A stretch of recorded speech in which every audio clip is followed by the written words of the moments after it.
فضيلة الشيخ، أنا شاب تائب أسأل الله عز وجل أن يرزقني التوبة النصوح، وكنت من قبل التوبة أشاهد عددا كبيرا من الأفلام الجنسية، ولا يخفى عليك يا شيخ ذلك الخيال المشبع بتلك الصور، فما الوسيلة للنسيان ومقاومة تلك الشهوة الجامحة التي لم أستطع ردها حتى بالصوم، وأستغفر الله لي ولك وللمسلمين.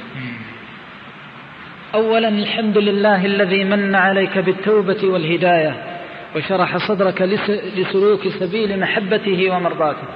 أوصيك أخي بحب الله، فإذا أحببت الله جل وعلا أنعم الله عليك. ألا وإن من حب الله الذي يزيدك الله به ثباتا على الهداية أن تشكره على هذه النعمة وتقول الحمد لله والشكر الله أنه لم يدركني الموت وأنا على هذه الملهيات والمغريات والشهوات المهلكات.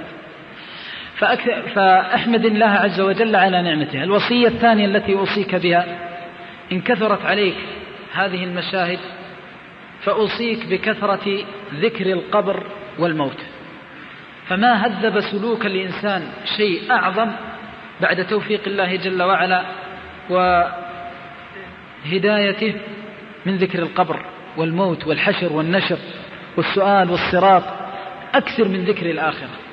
فإن الموت نغص على أهل اللذات لذاته، والموت قطع أهل الشهوات عن شهواتهم. أكثر من ذكر تلك اللحظة الأخيرة من هذه الحياة. والله مهما بلغ من معصية الإنسان إذا تذكر أنه ستمر عليه هذه اللحظة التي لا يدري متى زمانها ولا يدري أين مكانها، هانت عليه الدنيا وما فيها. وتذكر أنه ستمر عليك مثل هذه اللحظة وأنت ضجيع القبر والبلا، لا مال ولا بنون ولا عشيرة ولا أقربون، وأنت مرهون بما كان ويكون من أمر الله جل وعلا. فأكثر من ذكر الآخرة، فإن الله يقوم بها سلوك المؤمن ويحفظه من الزلل. والأمر الثالث أوصيك بوصية هي من أفضل الوصايا في مثل هذه الأمور، كثرة الدعاء. أكثر من الدعاء، فإن الدعاء سلاح المؤمن. والله جل وعلا القلوب بين أصبعين من أصابعه سبحانه وتعالى. القلوب، قلوب العباد بين أصبعين من أصابعه، ولذلك أكثر من دعائه وسؤاله أن يصرف قلبك عن ذكر هذه الشهوات وهذه المناظر والملهيات، فإن الله يفعل، فإن أمر الله كن فيكون. ولذلك قال الله جل وعلا: واعلموا أن الله يحول بين المرء وقلبه وأنه إليه ترجعون.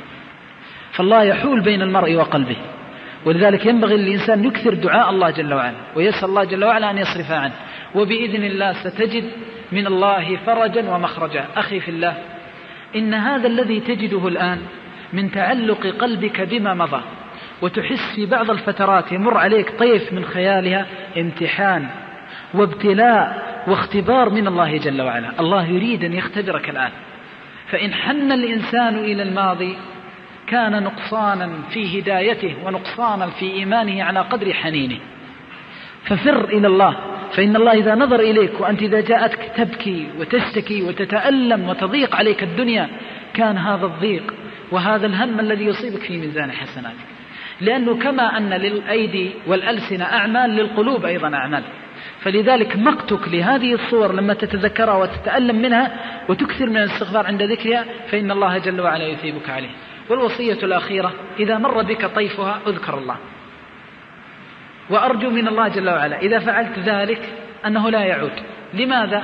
لأن طيفها جاءك من الشيطان، فالشيطان يريد أن يذكرك هذا الماضي حتى تحن إليه.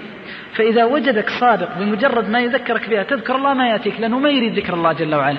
فأكثر من ذكر الله وكن مع الله جل وعلا. بمجرد ما تذكرها قل أستغفر الله، وإذا ذكرتها يتفطر قلبك على التفريط في جنب الله، ويكون عندك حزن على ما أنت قادم عليه من الآخر. أسأل الله العظيم رب العرش الكريم أن يصرف قلبك عنها وأن يجعل لك الفرج منها، والله تعالى أعلم.